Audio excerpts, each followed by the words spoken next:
ಪ್ರೀತಿಯ ಸಹೋದರ ಸಹೋದರರೇ, ನಿಮ್ಮೆಲ್ಲರನ್ನು ಈ ಹೊಸ ವರ್ಷದಲ್ಲಿ ಈ ವಾಕ್ಯವನ್ನು ಧ್ಯಾನಿಸಲು ಆಹ್ವಾನಿಸುತ್ತೇನೆ. ಈ ವಾಕ್ಯವು ಬಲ ನೀಡುವ ವಾಕ್ಯ, ಶಕ್ತಿ ನೀಡುವ ವಾಕ್ಯ, ಈ ವರ್ಷದಲ್ಲಿ ಜಯ ನೀಡುವ ವಾಕ್ಯವಾಗಿ ಎಂದು ನಾವು ಈ ವಾಕ್ಯವನ್ನು ಕೇಳೋಣ. ಹೋದ ವರ್ಷವೆಲ್ಲ ನಮ್ಮನ್ನು 12 ತಿಂಗಳು ಕಾಪಾಡಿ ನಮ್ಮ ಎಲ್ಲ ಜೀವನದ ಕಾರ್ಯಗಳನ್ನು ಅವರು ಒಳ್ಳೆಯ ರೀತಿಯಾಗಿ ನಡೆಸಿದ್ದಾರೆ.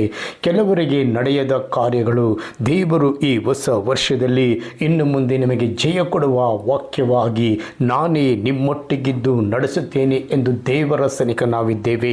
ಪ್ರೀತಿಯ ಸಹೋದರ ಸಹೋದರಿ, ಈ ಹೊಸ ವರ್ಷದಲ್ಲಿ ದೇವರು ಹೇಳುವ ಈ ವಾಕ್ಯ ಯೆಶಾಯನ ಬರೆದ ಗ್ರಂಥದ ಯೆಶಾಯ 41 ನಾವು ನೋಡ್ತೇವೆ. 10ನೇ ವಾಕ್ಯದಲ್ಲಿ, ಪ್ರೀತಿಯ ಸಹೋದರ ಸಹೋದರರೇ, ಹಲ್ಲೆಲೂಯಾ, ನೀನಂತೂ ಹೆದರಬೇಡ, ನಾನೇ ನಿನ್ನೊಂದಿಗೆ ಇದ್ದೇನೆ.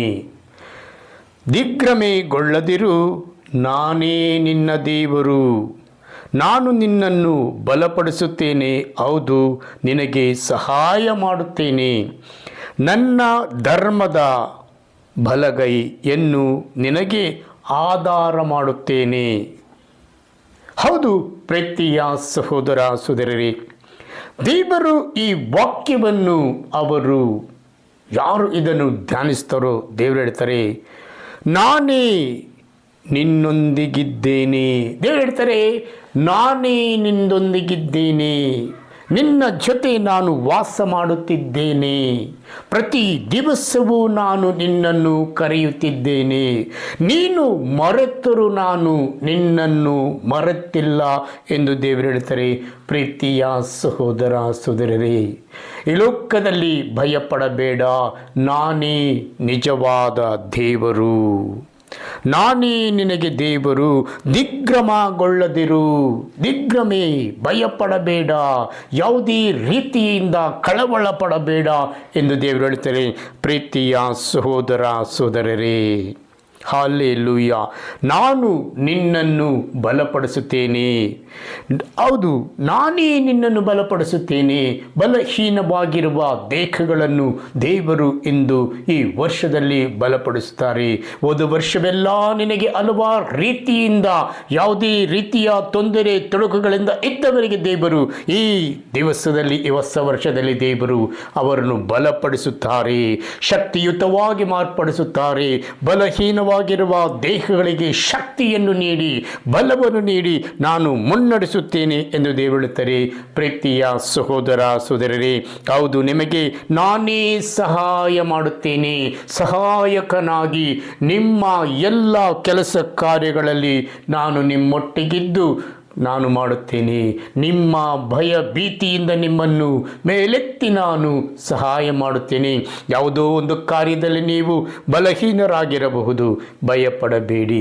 ಯಾವುದೇ ಕಾರ್ಯವಾದರೂ ದೇವರು ಅದನ್ನು ಸರಿಯಾದ ಸಮಯಕ್ಕೆ ತಕ್ಕ ಹಾಗೆ ಅದನ್ನು ನಡೆಸಿ ನಿಮ್ಮನ್ನು ಮುನ್ನಡೆಸುವರು. ಈ ಕಾರ್ಯ ಎಷ್ಟು ವರ್ಷಗಳಿಂದ, ಎಷ್ಟು ತಿಂಗಳುಗಳಿಂದ ನನ್ನಲ್ಲಿ ಬಲಹೀನವಾಗಿದೆ. ಈ ಕಾಯಿಲೆಯು ನನ್ನನ್ನು ಬಿಟ್ಟು ಹೋಗುತ್ತಿಲ್ಲ. ಈ ರೋಗದಲ್ಲಿ ನಾನು ನರಳುತ್ತಿದ್ದೇನೆ. ಚಿಂತೆ ಮಾಡುತ್ತಿರುವೆಯಾ ಸಹೋದರ ಸಹೋದರನೇ? ಚಿಂತೆ ಮಾಡಬೇಡ, ದೇವರು ನಿನ್ನನ್ನು ಹಿಂದೆ ಬಲಪಡಿಸಿ ಎಲ್ಲ ರೋಗಗಳಿಂದ ಬಿಡುಗಡೆ ಮಾಡಿ ಮುನ್ನಡೆಸುವರು. ಕೆಲವರು ಯೋಚನೆ ಮಾಡುತ್ತಿರಬಹುದು, ಈಗೋ ನನ್ನಲ್ಲಿರುವ ಈ ಸಾಲ ಬಾಧೆಗಳಿಗೆ ನಾನು ಭಯಪಡುತ್ತಿದ್ದೇನೆ. ನಿನ್ನ ಸಾಲ ಬಾಧೆಗಳು ಏನೇ ಇದ್ದರೂ ದೇವರು ಈ ವರ್ಷದಲ್ಲಿ ನಿನ್ನನ್ನು ನಡೆಸಿ ನಿನ್ನ ಭಯ ಭೀತಿಯಿಂದ ಹೊರತೆಗೆದು ದೇವರು ಮುನ್ನಡೆಸುತ್ತಾರೆ. ಭಯಪಡಬೇಡ ಮಗಳೇ, ಮಗನೇ. ನಿನ್ನ ಯೋಚನೆಯನ್ನು, ನಿನ್ನ ಆ ಕಾರ್ಯಗಳನ್ನು, ಮನಸ್ಸನ್ನು ದೇವರ ಕಡೆ ತಿರುಗಿಸು. ದೇವರು ನಿನಗೆ ಹೇಳುವ ಕಾರ್ಯಗಳು ಇಂದು ಈ ವರ್ಷದಲ್ಲಿ ನಡೆಯುತ್ತದೆ ಎಂಬುದನ್ನು ನಾನು ಹೇಳಬಲ್ಲೆ. ಪ್ರೀತಿಯ ಸಹೋದರ ಸಹೋದರಿ, ಕೆಲವರಾದರೂ ಈ ವರ್ಷದಲ್ಲಿ ನಾನು ಎಷ್ಟೋ ವರ್ಷಗಳಿಂದ ಹೊಸ ಒಂದು ಗಾಡಿ ತೆಗೆದುಕೊಳ್ಳಬೇಕು, ಆ ಗಾಡಿಯಲ್ಲಿ ಓಡಾಡಬೇಕು, ಬೇರೆಯವರನ್ನು ನೋಡಿದರೆ ನಿನಗೆ ಚಿಂತೆಯಾಗುತ್ತದೆ. ಭಯಪಡಬೇಡ ಮಗನೇ ಮಗಳೇ, ಈ ವರ್ಷದಲ್ಲಿ ನಿನಗೆ ಒಳ್ಳೆಯ ಕಾರನ್ನು, ಒಳ್ಳೆಯ ರೀತಿಯ ಜೀವನವನ್ನು ದೇವರು ನಿಮಗೆ ನೀಡುವರು. ಈ ವರ್ಷದಲ್ಲಿ ದೇವರು ನಿನಗೆ ಎಷ್ಟೋ ವರ್ಷಗಳಿಂದ ನೀನು ನೆನೆಸಿದ ಕಾರ್ಯಗಳು ಈ ವರ್ಷದಲ್ಲಿ ಅದ್ಭುತವಾಗಿ, ಅತಿಶಯವಾಗಿ ದೇವರು ನಡೆಸ್ತಾರೆ ಎಂಬುದನ್ನು ದೇವರು ಹೇಳ್ತಾರೆ. ಪ್ರೀತಿಯ ಸಹೋದರ ಸಹೋದರರೇ, ಹಲ್ಲೆಲೂಯಾ. ದೇವಾದ ದೇವನೇ ಸ್ತೋತ್ರ. ರಾಜ, ನಾನೇ ಸಹಾಯಕನಾಗಿರಬೇಕಾದರೆ ಏಕೆ ದೇವರು ಹೇಳ್ತಾರೆ, ನಾನೇ ನಿನಗೆ ಸಹಾಯಕನು. ಎಷ್ಟೋ ವರ್ಷಗಳಿಂದ ಸಹಾಯದ ಸಿಗದ ಜನರಿಂದ ನನಗೆ ಸಹಾಯ ಸಿಗುವಂತೆ ನಾನು ಮಾಡುತ್ತೇನೆ. ಎಷ್ಟೋ ವರ್ಷಗಳಿಂದ ನಿನ್ನ ಬಲಹೀನತೆಯಾಗಿರುವ ದೇಹವನ್ನು, ಎಲ್ಲ ನರನಾಳಗಳನ್ನು ನಾನು ಬಲಪಡಿಸ್ತೇನೆ. ಭಯಪಡಬೇಡ ಮಗಳೇ ಮಗನೇ. ಎಷ್ಟೋ ಜನರು ಇಂದು ಕಾಯಿಲೆಯಿಂದ ನರಳಾಡುತ್ತಿರುವ ಜನರಿಗೆ ಎಲ್ಲ ಕಾಯಿಲೆಗಳಿಂದ ದೇವರು ನಿಮಗೆ ಬಿಡುಗಡೆ ಕೊಡುವರು. ನೀವು ದೇವರ ಕಡೆ ನಿಮ್ಮ ಭಯಪಡದೆ ಅವರಿಗೆ ಹೇಳಿಕೊಳ್ಳಿರಿ. ದೇವರ ಕಾರ್ಯದಲ್ಲಿ ನಿರತರಾಗಿರಿ. ದೇವರು ನಿಮ್ಮನ್ನು ಮುನ್ನಡೆಸುವರು. ಸಹಾಯಕನಾಗಿ ದೇವರು ಹಿಂದೆ ಈ ವರ್ಷ ಜನವರಿಯಲ್ಲಿ ನಿಮ್ಮನ್ನು ಮುಟ್ಟುವರು. ಪ್ರೀತಿಯ ಸಹೋದರ ಸಹೋದರರೇ, ದೇವರು ಸಹಾಯ ಮಾಡಬೇಕಾದರೆ ನೀನು ಭಯಪಡಬೇಕಾಗಿಲ್ಲ. ಯಾವುದೇ ಮನುಷ್ಯನ ಜೊತೆ ನೀನು ಸಹಾಯ ಕೇಳಿದಾಗ ಆತನು ಹಿಂಜರಿಯಬಹುದು. ನೀನು ಸಹಾಯ ಕೇಳಲು ಹೋದಾಗ ಆ ಮನೆ ಬೆಳಗ್ಗೆ ಬಾ ಅಂತ ಹೇಳಿದಾಗ ಬೆಳಗ್ಗೆ ಕ್ಲೋಸ್ ಆಗಿರಬಹುದು. ಯೋಚನೆ ಮಾಡಬೇಡ. ದೇವರು ಹೇಳ್ತಾರೆ, ನಿನ್ನ ಸಹಾಯವನ್ನು ನಾನೇ ಕೊಡುತ್ತೇನೆ. ಈ ಲೋಕದಲ್ಲಿ ಮನುಜನ ಜೊತೆ ದೇವರು ಮಾತನಾಡಬೇಕಾದರೆ, ಸಹಾಯ ನಿನಗೆ ಸಿಗಬೇಕಾದರೆ ದೇವರು ಕರ್ತನು ಅವರೊಟ್ಟಿಗೆ ಮಾತನಾಡಿ ನಿನಗೆ ಸಹಾಯ ಸಿಗುವಂತೆ ಮಾಡುವರು. ಪ್ರೀತಿಯ ಸಹೋದರ ಸಹೋದರರೇ, ಹಲ್ಲೆಲೂಯಾ. ದೇವಾದ ದೇವನೇ ಸ್ತೋತ್ರ. ರಾಜಾದಿರಾಜನೇ ಸ್ತೋತ್ರ. ನನ್ನ ಧರ್ಮದ ಬಲಗೈಯನ್ನು ನಿನಗೆ ಆಧಾರ ಮಾಡುತ್ತೇನೆ. ದೇವರು ಹೇಳ್ತಾಳೆ ನೋಡಿ, ನನ್ನ ಧರ್ಮದ ಬಲಗೈಯನ್ನು ನಿನಗೆ ಆಧಾರವಾಗಿ ಮಾಡುತ್ತೇನೆ. ಈ ವರ್ಷದಲ್ಲಿ ನನ್ನ ಕರವು ನಿನ್ನನ್ನು ಮೇಲೆತ್ತಿ ಹಿಡಿದು ಸಹಾಯ ಮಾಡುವ ಕರವಾಗಿ ಈ ವರ್ಷದಲ್ಲಿ 2025ರಲ್ಲಿ ನನ್ನ ಯೇಸುವಿನ ಕರ ನಿಮ್ಮನ್ನು ಮುಟ್ಟಿ ಬಲಪಡಿಸುತ್ತದೆ ಎಂದು ಯೇಸು ಹೇಳ್ತಾರೆ. ಯೇಸುವಿನ ಕರವು ನಿಮಗೆ ಸಹಾಯವಾಗಿ ಈ ವರ್ಷದಲ್ಲಿ ನಿಮಗೆ ಬರುತ್ತಾ ಇದೆ. ಯೇಸುವಿನ ಕರವು ನಿಮ್ಮ ಕುಟುಂಬಗಳಲ್ಲಿ ಬರ್ತಾ ಇದೆ. ಯೇಸುವಿನ ಕರವು ನೀವು ಕಳವಳ ಪಡುತ್ತಿರುವ ನಿಮ್ಮ ಮನಸ್ಸನ್ನು ಮುಟ್ತಾ ಇದೆ ಎಂಬುದನ್ನು ಯೋಚನೆ ಮಾಡಿ ನೋಡು. ಪ್ರೀತಿಯ ಸಹೋದರ ಸಹೋದರನೇ, ಯೇಸುವಿನ ಕರ ಹೇಳ್ತದೆ, ನಾನೇ ನನ್ನ ಕರದಲ್ಲಿ ನಿಮ್ಮನ್ನು ಹಿಡಿದು ಬಲಪಡಿಸ್ತೇನೆ. ನನ್ನ ಕರವು ನಿನಗೆ ಹಿಂದೆ ಸಹಾಯವ ಕರವಾಗಿ ಬರುತ್ತಾ ಇದೆ ಎಂದು ದೇವರು ಹೇಳ್ತಾರೆ. ಪ್ರೀತಿಯ ಸಹೋದರ ಸಹೋದರರೇ, ಹಲ್ಲೆಲೂಯಾ. ದೇವಾದ ದೇವನೇ ಸ್ತೋತ್ರ. ನಿಮಗೆ ವಂದನೆ. ಓ ದೇವನೇ ಸ್ತೋತ್ರ. ನಿನಗೆ ಆಧಾರವಾಗಿಯೂ ಸಹಾಯವಾಗಿಯೂ ಅವರು ನೀನು ಬೀಳಬೇಕಾದರೆ ಆತನ ಕರವು ನಿನ್ನನ್ನು ಕರ ಹಿಡಿದು ಎಬ್ಬಿಸಿ ಸಹಾಯ ಮಾಡುವ ಕರವಾಗಿದೆ. ಯೇಸುವಿನ ಕರ, ಕರ್ತನ ಕರ. ಪ್ರೀತಿಯ ಸಹೋದರ ಸಹೋದರಿ, ಕರ್ತನ ಕರವು ನಿನ್ನ ಮೇಲೆ ಬಂದ ಮೇಲೆ ಹಿಡಿದ ಮೇಲೆ ಕರ್ತರೇ ಹೇಳುವ ಮಾತು, ಈ ವರ್ಷದಲ್ಲಿ, ಈ 25ನೇ ವರ್ಷದಲ್ಲಿ ಕರ್ತನ ಕರವು ನಿಮ್ಮನ್ನು ಬಲಪಡಿಸುತ್ತದೆ ಎಂಬುದನ್ನು ನೀವು ಯೋಚನೆ ಮಾಡಿ ನೋಡಿ. ಯೇಸುವಿನ ಕರ ಇಂದು ನಿಮ್ಮನ್ನು ಮುಟ್ಟುತ್ತಾ ಇದೆ.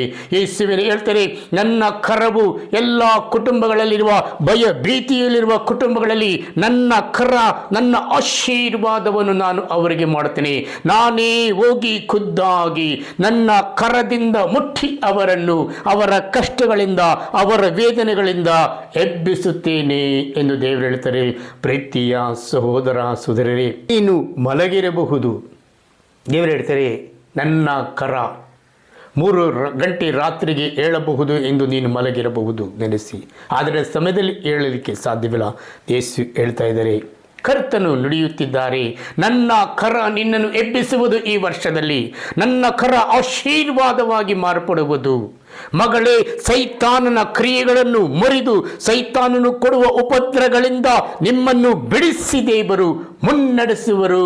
ದೇವರ ಕರ ಬಂದ ಮೇಲೆ ನಿನ್ನ ಕುಟುಂಬಕ್ಕೆ ಯಾವುದೇ ಸೈತಾನನ ಶಕ್ತಿಗಳು, ಅಂಧಕಾರ ಶಕ್ತಿಗಳು, ಮಾಟ ಮಂತ್ರ ಕ್ರಿಯೆಗಳ ಶಕ್ತಿಗಳು, ಎಲ್ಲ ದುರಾತ್ಮದ ಶಕ್ತಿಗಳು ನಿಮ್ಮ ಕುಟುಂಬವನ್ನು ಮುಟ್ಟುವುದಲ್ಲ ಈ ವರ್ಷದಲ್ಲಿ. ಪ್ರೀತಿಯ ಸಹೋದರ ಸಹೋದರರೇ, ಎಷ್ಟೋ ಜನರು ಕುಟುಂಬಗಳಲ್ಲಿ ಕಷ್ಟದಲ್ಲಿರುವ, ತೊಂದರೆ ತೊಡಕುಗಳಲ್ಲಿರುವ ಕುಟುಂಬಗಳು, ಎಷ್ಟೋ ವರ್ಷದಿಂದ ನನ್ನ ಕುಟುಂಬವು ಅಪ್ಪ ಕುಂದಿ ಹೋಗಿದೆ ಎಂದು ಕುಂದಿ ಹೋಗಿರುವ ಕುಟುಂಬಗಳನ್ನು ದೇವರು ಈ ವರ್ಷದಲ್ಲಿ ನೀನು ಬಲವಾಗಿ ಈ ವಾಕ್ಯವನ್ನು ಧ್ಯಾನಿಸಿ ಆ ವಾಕ್ಯದ ಪ್ರಕಾರ ನಡೆಯುವ ಮಗಳಾಗಿ ಮಗನಾಗಿ ಈ ಸಮಯದಲ್ಲಿ ಮಾರ್ಪಟ್ಟರೆ ದೇವರು ನಿಮ್ಮ ಕುಟುಂಬವನ್ನು ಆಶೀರ್ವದಿಸಿ ಮುಂದೆ ತರುವರೆಂದು ಹೇಳ್ತಾರೆ. ಪ್ರೀತಿಯ ಸಹೋದರ ಸಹೋದರಿಯರೇ, ಯೇಸುವಿನ ಕರ ಬಂದ ಮೇಲೆ ಯಾವುದೇ ರೀತಿಯಿಂದ ನೀನು ಚಿಂತೆ ಮಾಡಬೇಕಿಲ್ಲ, ಭಯಪಡಬೇಕಾಗಿಲ್ಲ. ಭಯ ಭೀತಿಯನ್ನು ದೇವರು ಸಂತೋಷವಾಗಿ ಮಾರ್ಪಡಿಸುವರು ಈ ವರ್ಷದಲ್ಲಿ ನಿನ್ನ ಕುಟುಂಬದಲ್ಲಿ. ಎಷ್ಟೋ ಕುಟುಂಬಗಳಲ್ಲಿ ತಂದೆ ತಾಯಿಗಳು 2-3 ಮಕ್ಕಳು ಇಟ್ಟುಕೊಂಡು ನೀನು ಕಷ್ಟಪಡುತ್ತಿರಬಹುದು.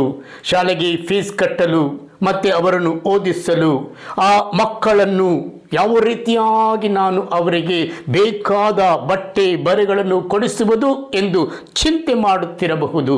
ಆ ಚಿಂತೆಗಳನ್ನು ಹೇಳ್ತಾರೆ, ನಾನೇ ನನ್ನ ಕರವನ್ನು ತಂದು ನಿನ್ನ ಕುಟುಂಬದ ಮೇಲೆ, ಮಕ್ಕಳ ಮೇಲೆ ನಿಮ್ಮನ್ನು ನಾನು ಮುಟ್ಟಿದ ತಕ್ಷಣ ಇಗೋ ನೀನು ಈಗಲೇ ಆಶೀರ್ವದಿಸಲ್ಪಡುವೆ. ಅದನ್ನು ಸ್ವೀಕರಿಸು, ನಿನ್ನ ಮನಸ್ಸಿನಲ್ಲಿ ಸ್ವೀಕರಿಸು. ಯೇಸುವಿನ ಕರ ಈಗ ನನ್ನ ಮನೆಯನ್ನು ಮುಟ್ಟುತ್ತಾ ಇದೆ, ನನ್ನ ಕುಟುಂಬವನ್ನು ಮುಟ್ಟುತ್ತಾ ಇದೆ, ನನ್ನ ಮಕ್ಕಳನ್ನು ಮುಟ್ಟುತ್ತಾ ಇದೆ, ನನ್ನ ಕಷ್ಟ ಬಾಧೆಗಳನ್ನು ಮುಟ್ಟುತ್ತಾ ಇದೆ ಎಂದು ಹೇಳಿ ನೀನು ನಿನ್ನ ಪೂರ್ತಿಯಾಗಿ ಅವರನ್ನು ಸ್ವೀಕರಿಸಿದಾಗ ಯೇಸುವಿನ ಕರ ನಿನ್ನ ಕುಟುಂಬವನ್ನು ಮೇಲೆ ತರುವುದು. ನಿನ್ನ ಎಲ್ಲ ಕಷ್ಟಗಳಿಂದ, ನಿನ್ನ ಮಕ್ಕಳ ಕಾರ್ಯಗಳಿಂದ, ನಿನ್ನ ಕುಟುಂಬಕ್ಕೆ ಏನು ಬೇಕಾದಕ್ಕಿದೆಯೋ ಆ ಕಾರ್ಯಗಳನ್ನು ದೇವರು ಹಿಂದೆ ನಿಮಗೆ ಈ ಸಮಯದಲ್ಲಿ ಈ ವಾಕ್ಯವನ್ನು ಧ್ಯಾನಿಸುತ್ತಿರುವ ಪ್ರೀತಿಯ ಸಹೋದರ ಸಹೋದರ ಕುಟುಂಬಗಳಲ್ಲಿ ಯೇಸುವಿನ ಕರ ಎಳೆದು ಬಂದು ಮುಂದೆ ನಿಮ್ಮನ್ನು ಎಲ್ಲ ಬಲಹೀನತೆಗಳಿಂದ ನೀಗಿಸಿ ಯೇಸುವಿನ ಬಲದೊಂದಿಗೆ ನೀವು ಬೆಳೆಯುವಿರಿ. ಪ್ರೀತಿಯ ಸಹೋದರ ಸಹೋದರರೇ, ಹಲ್ಲೆಲೂಯ. ದೇವಾದಿ ದೇವನೇ ಸ್ತೋತ್ರ, ರಾಜಾದಿರಾಜನೇ ಸ್ತೋತ್ರ. ಯೇಸುವಿನ ಕರ ಆಧಾರವಾಗಿ ಇರಬೇಕಾದರೆ ಈ ಲೋಕದಲ್ಲಿ ಯಾರ ಸಹಾಯವು ನಿಮಗೆ ಬೇಕಾಗಿಲ್ಲ. ನಾನೇ ಆಧಾರವಾಗಿ ಬಂದು, ಆಧಾರ ಅಂದರೆ ಏನು? ನೀನು ಎಲ್ಲೋ ಹೋಗ್ತಾ ಇರ್ತೀಯ, ಯಾರತ್ರ ಒಬ್ಬರ ಹತ್ರ ಸಹಾಯ ಕೇಳಿರ್ತೀಯ, ನಿನಗೆ ಆ ಸಹಾಯ ಸಿಕ್ಕೋದಿಲ್ಲ ಎಂದು ಹಲವರು ಹೇಳಬಹುದು. ನಿನಗೆ ಬೆಳಗ್ಗೆ ಹೋದರೆ ಆ ಸಹಾಯ ನಿನಗೆ ಸಿಕ್ಕುವುದಿಲ್ಲ, ನಿನ್ನ ಮನಸ್ಸನ್ನು ಕೆಡಿಸಬಹುದು, ನಿನ್ನ ಮನಸ್ಸನ್ನು ಅಲ್ಲೋಲ ಕಲ್ಲೋಲ ಮಾಡಬಹುದು. ಆಗ ನೀನು ಯೋಚನೆಯಲ್ಲಿ ಮನೆಯಲ್ಲಿ ಕುಳಿತಿರಬಹುದು, ಬೆಳಗ್ಗೆ ಹೋದರೆ ಆ ಕೆಲಸ ಆಗ್ತದೋ ಇಲ್ವಾ ಅಂತ. ಆದರೆ ಯೇಸು ಹೇಳ್ತಾರೆ, ಧೈರ್ಯವಾಗಿರು ಮಗನೇ ಮಗಳೇ, ನೀನು ಧೈರ್ಯಗೊಂಡಿದ್ದರೆ ದಿಗ್ಭ್ರಮೆಗೊಳ್ಳಬೇಡ, ನಿನ್ನ ಮನಸ್ಸನ್ನು ಕಳವಳಪಡಿಸಬೇಡ. ನಾನೇ ಸಹಾಯಕನಾಗಿ ಬಂದು ನಿನ್ನ ಕುಟುಂಬದಲ್ಲಿ ಬಂದು ಆಧಾರವಾಗಿ ನಾನು ನಿಂತುಕೊಳ್ಳುತ್ತೇನೆ. ಆಧಾರವಾಗಿ ಅಂದರೆ ಏನು? ಆಧಾರವೆಂದರೆ ಯಾವುದೇ ರೀತಿಯ ತೊಂದರೆ ತೊಡಕುಗಳು ಬಂದರೂ ನಾನೇ ಆಧಾರವಾಗಿ ನಿನ್ನನ್ನು ಕಾಪಾಡುತ್ತೇನೆ ಎಂದು ಹೇಳ್ತಾರೆ ದೇವರು.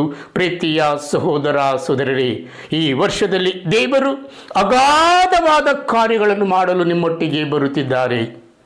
ಈ ವರ್ಷದಲ್ಲಿ ಎಲ್ಲ ಭಯ ಭೀತಿಯಿಂದ ಇರುವ ಕುಟುಂಬಗಳಲ್ಲಿ ಎಲ್ಲ ಭಯ ಭೀತಿಯನ್ನು ತೆಗೆದು ಅವರು ಉನ್ನತ ಸ್ಥಿತಿಗೆ ನಿಮ್ಮನ್ನು ಕುಟುಂಬಗಳಲ್ಲಿ ತರುತ್ತಾರೆ. ನಾನೇ ದೇವರು ಆಧಾರವಾಗಿದ್ದ ಮೇಲೆ ನಿನ್ನ ಕುಟುಂಬದ ಮೇಲೆ ಯಾವುದೇ ತೊಂದರೆ ತೊಡಕುಗಳು, ಮನುಷ್ಯನ ತೊಂದರೆ ತೊಡಕುಗಳು ಬಂದರೂ ಆಧಾರವಾಗಿ ನಾನೇ ಕಾಪಾಡುತ್ತೇನೆ ಎಂದು ದೇವರು ಹೇಳ್ತಾರೆ. ಪ್ರೀತಿಯ ಸಹೋದರ ಸಹೋದರರೇ, ಯಾವುದೇ ರೀತಿಯಿಂದ ಈ ಮನುಷ್ಯನ ಮಾತುಗಳು ನಿನ್ನನ್ನು ಸುಚ್ಚಿ ಆ ಮಾತುಗಳಿಂದ ನಿನ್ನನ್ನು ಬಲಹೀನತೆಗೆ ತಂದಿರಬಹುದು. ಆದರೆ ಅದರ ಮಧ್ಯೆ ನಾನು ಆಧಾರವಾಗಿ ಬಂದು ನಿನ್ನ ಮನಸ್ಸಿಗೆ ಈ ವರ್ಷದಲ್ಲಿ ಸಂತೋಷಗೊಳಿಸ್ತೇನೆ ಎಂದು ದೇವರು ಹೇಳ್ತಾರೆ. ಪ್ರೀತಿಯ ಸಹೋದರ ಸಹೋದರರೇ, ನಮ್ಮಲ್ಲಿ ಕೆಲವು ವಿದ್ಯಾರ್ಥಿಗಳು ಈ ಸಮಯದಲ್ಲಿ, ನಾನು ಈ ವರ್ಷದಲ್ಲಿ, ಈಗ ನನಗೆ ಹತ್ತಿರ ಎಕ್ಸಾಮ್ ಬರ್ತಾ ಇದೆ, ಸೆಕೆಂಡ್ PUC ಎಕ್ಸಾಮ್, ಆಮೇಲೆ ಡಿಗ್ರಿ ಎಕ್ಸಾಮ್ ಬರ್ತಾ ಇದೆ, ಇನ್ನು ಆಮೇಲೆ ಒಂದೊಂದು ಎಕ್ಸಾಮ್, ಬರುವ ಎಕ್ಸಾಮ್ಗಳಿಗೆ ನಾವು ಪ್ರಾರ್ಥನೆ ಮಾಡಿದಾಗ, ಇನ್ನು ಆಲೋಚಿಸಿ ಮಾಡಿದಾಗ ದೇವರು ಹೇಳ್ತಾರೆ, ಭಯಪಡಬೇಡ ಮಗಳೇ ಮಗನೇ, ನೀನು ನನ್ನೊಟ್ಟಿಗಿದ್ದು ನೀನು ಬರೆಯುವ ಎಕ್ಸಾಮ್ಗಳಲ್ಲಿ, ನೀನು ಬರೆಯುವ ಡಿಗ್ರಿ ಎಕ್ಸಾಮಲ್ಲಿ, ಸೆಕೆಂಡ್ PUC ಎಕ್ಸಾಮಲ್ಲಿ, SSC ಎಕ್ಸಾಮ್ನಲ್ಲಿ ನಾನು ನನ್ನೊಟ್ಟಿಗೆ ಇದ್ದು ನೀನು ನನ್ನ ವಾಕ್ಯವನ್ನು ಓದಿ ಒಂದು ನಿಮಿಷ ನೀನು ಧ್ಯಾನಿಸಿ ನೀನು ಓದಾಗ ನಾನೇ ನಿನಗೆ ಒಳ್ಳೆಯ ಕ್ರಿಯೆಗಳನ್ನು ಮಾಡುತ್ತೇನೆ. ಯಾವಾಗ ದೇವರೊಟ್ಟಿಗೆ ಮಕ್ಕಳು ಒಂದಾಗಿರುತ್ತಾರೋ, ಪ್ರತಿ ದಿವಸ ಒಂದು ವಾಕ್ಯವನ್ನು ಆ ಮಕ್ಕಳು ಓದಿ ದೇವರಿಗೆ ಸಮರ್ಪಣೆ ಮಾಡಿ ಕೊಟ್ಟು ಆ ವಾಕ್ಯದೊಂದಿಗೆ ಅವರು ಓದಿದಾಗ ಆ ವಾಕ್ಯವು ಅಲ್ಲಿ ಆ ಮಕ್ಕಳಲ್ಲಿ ಕ್ರಿಯೆ ಮಾಡುತ್ತದೆ. ಆ ವಾಕ್ಯವು ಅವರಿಗೆ, ಪ್ರೀತಿಯ ಸಹೋದರ ಸಹೋದರಿಯರೇ, ಅವರ ಕುಟುಂಬದಲ್ಲಿ ಕಳವಳಗಳು ಇರಬಹುದು, ಅವರ ಕುಟುಂಬಗಳಲ್ಲಿ ತೊಂದರೆ ತೊಳಕುಗಳು ಇರಬಹುದು. ತಂದೆ ತಾಯಿಗೆ ಅವರಿಬ್ಬರು ಯಾವುದೇ ರೀತಿಯಿಂದ ಸಮಾಧಾನದಿಂದ ಇಲ್ಲದೆ ಇರಬಹುದು. ಆದರೆ ದೇವರು ಆ ಮಕ್ಕಳು ತಂದೆ ತಾಯಿಯನ್ನು ನೋಡಿ ದುಃಖ ಪಡುತ್ತಿರಬಹುದು. ದುಃಖ ಪಡಬೇಡಿ ಪ್ರಿಯ ಮಕ್ಕಳೇ.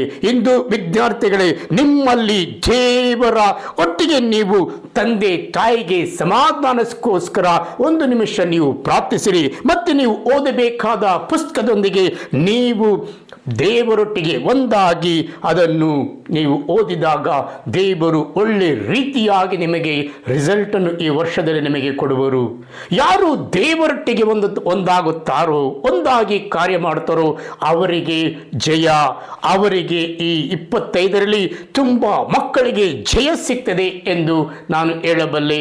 ಪ್ರೀತಿಯ ಸಹೋದರ ಸಹೋದರಿ, ಎಷ್ಟೋ ಕುಟುಂಬಗಳಲ್ಲಿ ತೊಂದರೆ ತೊಡಕುಗಳಿದ್ದು ಆ ತಂದೆ ತಾಯಿಗಳಿಗೆ ಮಕ್ಕಳನ್ನು ಓದಿಸಲಾಗದೆ, ಮಕ್ಕಳಿಗೆ ಫೀಸ್ ಕಟ್ಟದೆ ತೊಂದರೆಯಲ್ಲಿ ಇದ್ದರು. ಯೇಸುವಿನ ನಾಮದಲ್ಲಿ ನಾನು ಪ್ರಾರ್ಥನೆ ಮಾಡ್ತೇನೆ, ಆ ಕುಟುಂಬಗಳಿಗೆ ಯೇಸುವಿನ ಕರ ಈ ಸಮಯದಲ್ಲಿ ಇಳಿದು ಬರಲಿ. ಆ ಯೇಸುವಿನ ಕರ ಇಳಿದು ಬಂದು ಆ ಮನೆಗೆ ಶಾಂತಿ ಸಮಾಧಾನ ಬೇಕಾದ ಕಾರ್ಯಗಳು ಆ ಕುಟುಂಬಗಳಲ್ಲಿ ಒದಗಲೆಂದು ನಾನು ಪ್ರಾರ್ಥನೆ ಮಾಡುತ್ತೇನೆ. ದೇವರೇ, ನೀವು ಮುಟ್ಟಿದ್ದಕ್ಕಾಗಿ ಸ್ತೋತ್ರ ಅಪ್ಪ, ನಿಮಗೆ ವಂದನೆ, ನಿಮಗೆ ಆರಾಧನೆ ಇಸುವೆ. ಹೌದು ಪ್ರೀತಿಯ ಸಹೋದರ ಸಹೋದರರೇ, ಎಲ್ಲ ರೀತಿಯಿಂದ ಈ ವರ್ಷದಲ್ಲಿ ದೇವರು ಹೇಳುವುದೇನೆಂದರೆ, ಯಾರು ಗರ್ಭಿಣಿಯರಲ್ಲಿ ಇರುವ ಮಕ್ಕಳು ಈ 25ನೇ ವರ್ಷದಲ್ಲಿ ಈ ನಮ್ಮ ಕರ್ನಾಟಕದಲ್ಲಿ ಆಗಲಿ ಇಂಡಿಯಾದಲ್ಲಾಗಲಿ ಯಾರು ಗರ್ಭ ಧರಿಸಿದ್ದಾರೋ ಆ ಮಕ್ಕಳನ್ನು ದೇವರು ಈ ವರ್ಷದಲ್ಲಿ ಬಲವಾಗಿ ಆಶೀರ್ವಾದ ಮಾಡುತ್ತಿದ್ದಾರೆ. ಆ ಮಕ್ಕಳ ಜ್ಞಾನವನ್ನು, ಆ ಮಕ್ಕಳ ವಿವೇಕವನ್ನು ದೇವರು ಹೇಳ್ತಾರೆ, ನನ್ನ ಕರ ಮುಟ್ಟಿ ಆಶೀರ್ವದಿಸ್ತೇನೆ ಎಂದು ಹೇಳ್ತಾರೆ. ಪ್ರೀತಿಯ ಸಹೋದರ ಸಹೋದರರೇ, ಆ ಗರ್ಭಧರಿಸಿದ ಮಕ್ಕಳು ಯಾವುದೇ ರೀತಿಯಿಂದ ಸೇವೆ ಮಾಡುವ ಮಕ್ಕಳಾಗಿ ಮಾರ್ಪಡುತ್ತಾರೆ. ಯೇಸುವಿನ ಕರ ಒಬ್ಬೊಬ್ಬರ ಗರ್ಭಿಣಿಯಲ್ಲಿರುವ ಮಕ್ಕಳನ್ನು ಈ ಸಮಯದಲ್ಲಿ ಮುಟ್ಟಿ ಅವರು ಆಶೀರ್ವಾದ ಮಾಡುತ್ತಿದ್ದಾರೆ ಎಂಬುದು ನಾನು ಹೇಳಬಲ್ಲೆ. ಪ್ರೀತಿಯ ಸಹೋದರ ಸಹೋದರರೇ, ಹಾಲೆಲೂಯಾ. ದೇವಾದ ದೇವನೇ ಸ್ತೋತ್ರ, ರಾಜಾದಿರಾಜನೇ ಸ್ತೋತ್ರ, ಹಾಲೆಲೂಯಾ. ದೇವರು ಭಯಪಡಬೇಡ ಮಗಳೇ ಮಗನೇ, ನೀನು ಧೈರ್ಯವಾಗಿರು, ನಿನ್ನ ಧೈರ್ಯಕ್ಕೆ ನನ್ನ ಕರ ಬರ್ತಾ ಇದೆ. ಪೇತ್ರನು ಬಿದ್ದು ಯೇಸುವನ್ನು ನೋಡಿದನು. ಯೇಸು ನೀರಿನ ಮೇಲೆ ನಡೆದು ಬರುತ್ತಿರಬೇಕಾದರೆ, ಯೇಸುವೇ, ನಾನು ನೀವು ಮಾಡಿದ ಅದ್ಭುತ ಕಾರ್ಯಗಳನ್ನು, ಅತಿಶಯಗಳನ್ನು ನೋಡಿದ್ದೇನೆ. ಈಗ ನನಗೆ ಗೊತ್ತು, ನನ್ನನ್ನು ನೀವು ಕೈ ಬಿಡುವುದಿಲ್ಲ. ಈಗೋ ನೀವು ನಾನು ನಿಮ್ಮಂತೆ ನಡೆಯಲು ಆಜ್ಞೆ ಮಾಡಿ ಎಂದು ಹೇಳಿದಾಗ, ಬಾ ಪೇತ್ರನೇ ಬಾ ಎಂದು ಕರೆದರು. ಆದರೆ ಪೇತ್ರನು ನೀರಿನ ಮೇಲೆ ಕಾಲಿಟ್ಟ ತಕ್ಷಣ ಯೇಸುವನ್ನು ಮರೆತನು, ನೀರಿನಲ್ಲಿ ಮುಳುಗಿ ಹೋಗುವುದನ್ನು ಕಂಡನು. ನಾವು ಸಹ ಈ ಲೋಕದಲ್ಲಿ ದೇವರನ್ನು ಮರೆತು ನಾವು ಯಾವುದೇ ರೀತಿಯಿಂದ ಕಾರ್ಯ ಮಾಡುತ್ತಿದ್ದರು. ದೇವರು ಮೊದಲು ನೀವು ದೇವರ ಪ್ರೀತಿಯಲ್ಲಿ, ಪ್ರಾರ್ಥನೆಯಲ್ಲಿ ದಿನನಿತ್ಯವೂ ಇದ್ದರೆ ದೇವರು ನಿಮ್ಮನ್ನು ಕೈ ಬಿಡುವುದಿಲ್ಲ ಎಂದು ಹೇಳಬಲ್ಲೆ. ಈ ವರ್ಷದಲ್ಲಿ ಪ್ರಾರ್ಥನೆ ಮಾಡಿ ಫಲ ಸಿಗದ ಮಕ್ಕಳಿಗೆ ದೇವರು ಕರ ಇಳಿದು ಬಂದು ಅವರನ್ನು ಮುಟ್ಟಿದೆ ಎಂದು ನಾನು ಹೇಳಬಲ್ಲೆ. ಪ್ರೀತಿಯ ಸಹೋದರ ಸಹೋದರರೇ, ಏಕನೇ ಪೇತ್ರನು ನೀರಿಗೆ ಮುಗಿತಕನಾತನು. ಮುಳುಗಿ ಹೋಗುವಾಗಲೂ ಆತನ ಕರ ಮೇಲೆತ್ತಿದನು, ಯೇಸುವೇ ನನ್ನನ್ನು ಕಾಪಾಡಿ ಎಂದು ಹೇಳಿದಾಗ ಯೇಸು ಆತನ ಕರ ಹಿಡಿದು ಮೇಲೆತ್ತಿ ಅಲ್ಪ ವಿಶ್ವಾಸಿಯೇ ಎಂದು ಹೇಳಿದರು. ಪ್ರೀತಿಯ ಸಹೋದರ ಸಹೋದರರೇ, ನಾನು ಈ ಸಮಯದಲ್ಲಿ ನಿಮಗೋಸ್ಕರ ಪ್ರಾರ್ಥನೆ ಮಾಡುತ್ತೇನೆ. ನೀವು ಈ ಸಮಯದಲ್ಲಿ ಯಾವುದೇ ತೊಂದರೆ ತೊಡಕುಗಳಲ್ಲಿ ಪೇತ್ರನಾಗಿ ಇದ್ದರು, ಯೇಸುವನ್ನು ಕಂಡಿದ್ದರು, ವಾಕ್ಯವನ್ನು ಓದಿದರು, ವಾಕ್ಯದೊಂದಿಗೆ ಧ್ಯಾನಿಸಿ ಇದ್ದರು. ಆದರೆ ನಾನು ಈ ಸಮಯದಲ್ಲಿ ಹೇಳಬಲ್ಲೆ, ಕೆಲವು ಸಮಯ ನೀವು ಯಾವುದೇ ರೀತಿಯಿಂದ ಪಾಪದಲ್ಲಿ ಬಿದ್ದಾಗ ಆ ಪಾಪವು ನಿಮ್ಮನ್ನು ಆಳುತ್ತಿದ್ದರು. ಯೇಸುವಿನ ನಾಮ ಈ ಸಮಯದಲ್ಲಿ, ಯೇಸುವಿನ ಕರ ಎಲ್ಲರನ್ನು ಮುಟ್ತಾ ಇದೆ ಎಂದು ನಾನು ಹೇಳಬಲ್ಲೆ. ಪ್ರೀತಿಯ ಸಹೋದರ ಸಹೋದರಿ, ಧೈರ್ಯವಾಗಿ ನಿಮ್ಮ ಕಾರ್ಯದಲ್ಲಿ ದೇವರು ಸಹಾಯಕರಾಗಿ ಅವರ ಕರದೊಂದಿಗೆ ನಿಮ್ಮೊಟ್ಟಿಗೆ ಬರುತ್ತಿದ್ದಾರೆ. ಈ ವರ್ಷದಲ್ಲಿ ಜಯವನ್ನು ಕಾಣುವಿರಿ. ಈ ವರ್ಷದಲ್ಲಿ ನಮಗೆ ಭಯ ಭೀತಿಗಳು ಯಾವುದೇ ಇದ್ದರೂ, ತೊಂದರೆ ತೊಡಕುಗಳು ಇದ್ದರೂ, ಈ ಲೋಕದಲ್ಲಿ ಜೀವಿಸುವ ನಾವು ಯೇಸುವಿನೊಟ್ಟಿಗೆ ಇದ್ದರೆ ನಿಜವಾಗಿಯೂ ಅದು ಫಲಭರಿತವಾಗಿದೆ ಎಂದು ನಾನು ಹೇಳಬಲ್ಲೆ. ಬೇರೆ ರೀತಿಯ ಒಂದು ಗಿಡಕ್ಕೆ ಕಸಿ ಕಟ್ಟಿ ನಾವು ಕಟ್ಟಿದಾಗ, ಈಗ ಸೀಬೆ ಹಣ್ಣಿನ ಮರಕ್ಕೆ ನಾವು ದ್ರಾಕ್ಷಿಯ ಹಣ್ಣಿನ ರಂಬೆಯನ್ನು ನಾವು ಕಟ್ಟಿದಾಗ ಅಲ್ಲೇನು ಬಿಡುತ್ತದೆ? ದ್ರಾಕ್ಷಿಯ ಹಣ್ಣು ಅಲ್ಲಿ ಬಿಡಲ್ಪಡುತ್ತದೆ.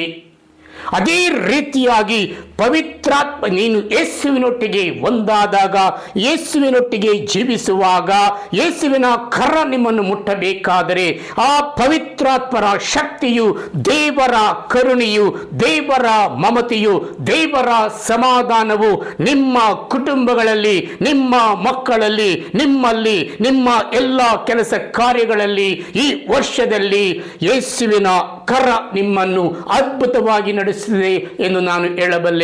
ಪ್ರೀತಿಯ ಸಹೋದರ ಸಹೋದರರೇ, ಹಲವಾರು ರೀತಿಯಿಂದ ಲೋಕದಲ್ಲಿ ನಮಗೆ ಭಯ ಭೀತಿಯಿಂದ ನಾವು ಜೀವಿಸಬಹುದು. ಆ ಭಯ ಭೀತಿಗಳಿಗೆ ಯಾವುದೇ ತೊಂದರೆ ತೊಡಕುಗಳು ನಮಗೆ ಇರುವುದಿಲ್ಲ ಎಂದು ಹೇಳಬಲ್ಲೆ.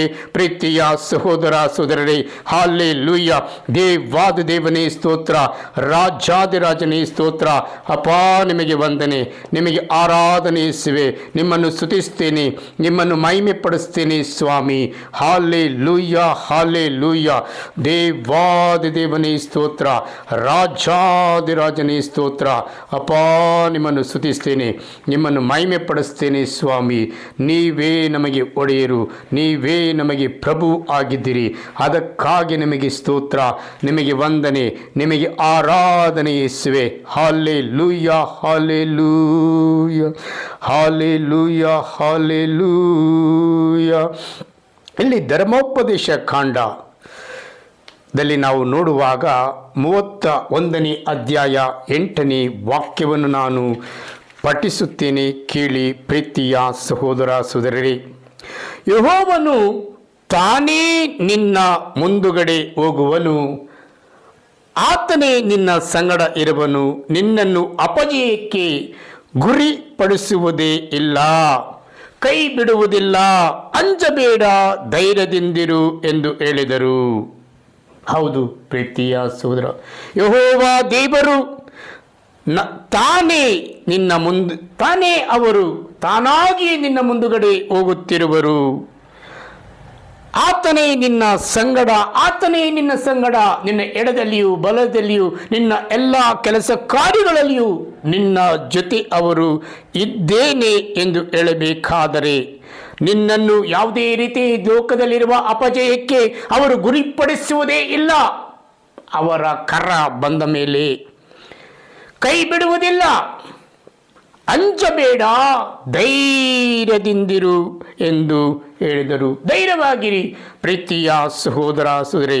ಯೇಸು ನಿಮ್ಮನ್ನು ಆಶೀರ್ವದಿಸುವರು, ಎಂದಿಗೂ ನಿಮ್ಮನ್ನು ಕೈ ಬಿಡುವುದಿಲ್ಲ ಎಂದು ನಾನು ಹೇಳಬಲ್ಲೆ. ಪ್ರೀತಿಯ ಸಹೋದರ, ಮತ್ತೊಂದನೇ ಒಂದು ವಾಕ್ಯವನ್ನು ನಾನು ಓದ್ತೀನಿ, ಕೇಳಿ. ಯೋಹಾನ 16ನೇ ಅಧ್ಯಾಯ 33ನೇ ವಾಕ್ಯವನ್ನು ಪಠಿಸುತ್ತೇನೆ, ಕೇಳಿ. ಹಲ್ಲೆಲೂಯಾ. ನೀವು ನನ್ನಲ್ಲಿದ್ದು ಮನಃಶಾಂತಿಯನ್ನು ಹೊಂದುವರಾಗಿರಬೇಕೆಂದು ಎಲ್ಲ ನಿಮಗೆ ಹೇಳಿದ್ದೇನೆ. ಲೋಕದಲ್ಲಿ ನಿಮಗೆ ಸಂಕಟ ಉಂಟು, ಧೈರ್ಯವಾಗಿರಿ, ನಾನು ಲೋಕವನ್ನು ಜಯಿಸಿದ್ದೇನೆ. ಯೇಸು ಈ ಲೋಕವನ್ನು ಜಯಿಸಿದ್ದಾರೆ. ಜಯಿಸಿ ಈ ಲೋಕವನ್ನು ನಮಗೆ ಒಂದು ಮಾದರಿಯಾಗಿ ಅವರು ತೋರಿಸಿದ್ದಾರೆ. ಆ ಮಾದರಿಯಾಗಿ ತೋರಿಸಿದ್ದರು. ನಾವು ಬೇರೆ ರೀತಿಯಾಗಿ ನಡೆದಾಗ ದೇವರು ಹೇಳ್ತಾರೆ, ಈ 25ನೇ ವರ್ಷದಲ್ಲಿ ನಾನು ಧೈರ್ಯವಾಗಿರಿ, ನಾನು ಲೋಕವನ್ನು ಜಯಿಸಿದ್ದೇನೆ, ನೀವು ಜಯಿಸ್ತೀರಿ, ನೀವು ಜಯಿಸ್ತೀರಿ.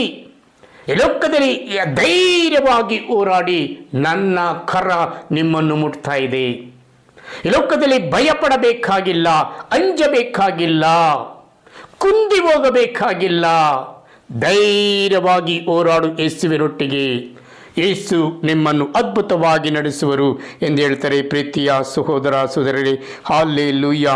ಕೀರ್ತನೆ 32:8 ನಾನು ಓದ್ತೇನೆ, ಕೇಳಿ. ಪ್ರೀತಿಯ ಸಹೋದರ ಸಹೋದರರೇ, ನಿನ್ನನ್ನು ಉಪದೇಶಿಸಿ ನಡೆಯಬೇಕಾದ ಮಾರ್ಗವನ್ನು ತಿಳಿಸುವೆನು.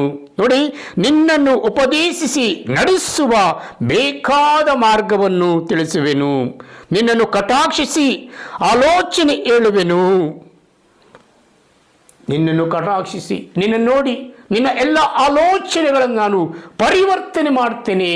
ನಿನ್ನ ಆಲೋಚನೆಗಳು ಈ ಲೋಕದಾಗಿದ್ದರು, ಈ ಸಮಯದಲ್ಲಿ 25ರಲ್ಲಿ ಈ ಲೋಕದ ಎಲ್ಲ ಆಲೋಚನೆಗಳನ್ನು ಬಿಟ್ಟು ನೀನು ದೇವರ ಆಲೋಚನೆಗೆ ಬರುವೆ. ಭಯಪಡಬೇಡ, ಧೈರ್ಯವಾಗಿರು.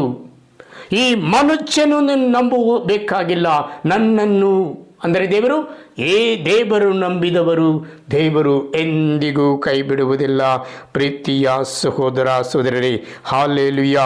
ಅದೇ ಕೀರ್ತನೆ 37ಕ್ಕೆ ನಾವು ಹೋದಾಗ 23-24ನೇ ವಾಕ್ಯವನ್ನು ಪಠಿಸ್ತೇನೆ, ಕೇಳಿ. ವರ್ಷದಲ್ಲಿ ಸತ್ಪುರುಷನ ಗತಿಸ್ಥಾಪನೆಯು ಯೆಹೋವನಿಂದಲೇ ಆಗಿದೆ. ಆತನು ಅವನ ಪರಿವರ್ತನೆಯನ್ನು ಮೆಚ್ಚಿದ್ದಾನೆ. ಅವನು ಕೆಳಗೆ ಬಿದ್ದರೂ ಏಳದೆ ಹೋಗುವುದಿಲ್ಲ. ಯಾವುದೇ ಮನುಷ್ಯನು ಈ ವರ್ಷದಲ್ಲಿ ಕೆಳಗೆ ಬಿದ್ದಿದ್ದರೂ ಆತನನ್ನು ನಾನು ಎಬ್ಬಿಸ್ತೇನೆ ಎಂದು ದೇವರು ಹೇಳ್ತಾರೆ. ಪ್ರೀತಿಯ ಸಹೋದರ ಸಹೋದರರೇ, ಯೆಹೋವನು ಅವನನ್ನು ಕೈ ಹಿಡಿದು ಉದ್ಧಾರ ಮಾಡುವನು ಎಂದು ಹೇಳ್ತಾರೆ. ಬಿದ್ದಿದ್ದೀಯಾ? ಯಾವುದರಲ್ಲಿ ಕಷ್ಟದಲ್ಲಿ ಬಿದ್ದಿದ್ದರೂ, ಕಾಯಿಲೆಯಲ್ಲಿ ನಡುತ್ತಿರುವ ದೇವರ ಕರ ನಿಮ್ಮ ಮೇಲೆ ಬಂದು ನಿಮ್ಮನ್ನು ಎತ್ತಾ ಇದೆ ಎಂದು ದೇವರು ಹೇಳ್ತಾರೆ. ಸಾಲಬಾಧೆಯಲ್ಲಿ ಬಿದ್ದಿದೆಯಾ? ಹಲವಾರು ಕೋರ್ಟ್ ಕೇಸುಗಳು, ತೊಂದರೆ, ತೊಡಗುಗಳು, ಮನಃಶಾಂತಿ ಇಲ್ಲದೆ ಇರುವವರನ್ನು ದೇವರು ಹೇಳ್ತಾರೆ, ನನ್ನ ಕರ ನಿಮ್ಮನ್ನು ಮುಟ್ಟಿ ಎಂದು ಆಶೀರ್ವಾದ ಮಾಡ್ತಾ ಇದೆ ಎಂದು ಹೇಳ್ತಾರೆ. ಪ್ರೀತಿಯ ಸಹೋದರ ಸಹೋದರರೇ, ಹಲ್ಲೆಲೂಯಾ, ಹಲ್ಲೆಲೂಯಾ. ಮತ್ತಾಯನ ಬರೆದ ಶುಭ ಸಂದೇಶದಲ್ಲಿ ನಾವು ನೋಡ್ತೀವಿ,